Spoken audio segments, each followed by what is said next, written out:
ఇక్కడ మాట యోగు మాట్లాడేది అదే, రాళ్లకున్న బలం నా దగ్గర లేదు, ఇనుముకున్న బలం నా దగ్గర ఉందా? ఇనుమును వంచలో ఇనుము ఏం చేయలేం, ఇనుముకున్న బలం నా దగ్గర లేదు. కరెక్ట్ గా చెప్పాలనుకుంటే నాలో బలానికి త్రాణమేమియు లేదు. ఏంటి దీని అర్థం? నాలో బలం జనరేట్ చేసేది ఏమి లేదండి. ఇక్కడ చెప్పే మాట అదే. అంటే మీరు అర్థం చేసుకోవాల్సింది ఇదే, నాలో బలం ఉండాలనుకుంటే, మీలో బలం ఉండాలనుకుంటే ఏం చేయాలి? మంచినీళ్ళు తాగాలి, అన్నం తినాలి, ఏదో ఒకటి తింటే నాకేమొస్తుంది? బలం వస్తుంది. ఇప్పుడు నేను బలవంతున్నా, బలాన్ని స్వీకరిస్తున్నానా? బలాన్ని స్వీకరిస్తున్నా. ఈ బలాన్ని స్వీకరించి బలం నాదంటే ఎట్ట? అందుకే దేవుడు చెప్తున్నాడు, ఒట్టి బుడగ వంటి జీవితం. ఇప్పుడు ఈ సృష్టిలో కనపడే ప్రతిదీ బలవంతురా లేకపోతే నేను బలవంతున్నా?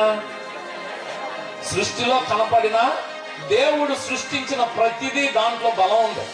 దాన్ని స్వీకరించి నేనేం చేస్తున్నాను? బలవంతుని అవుతున్నా.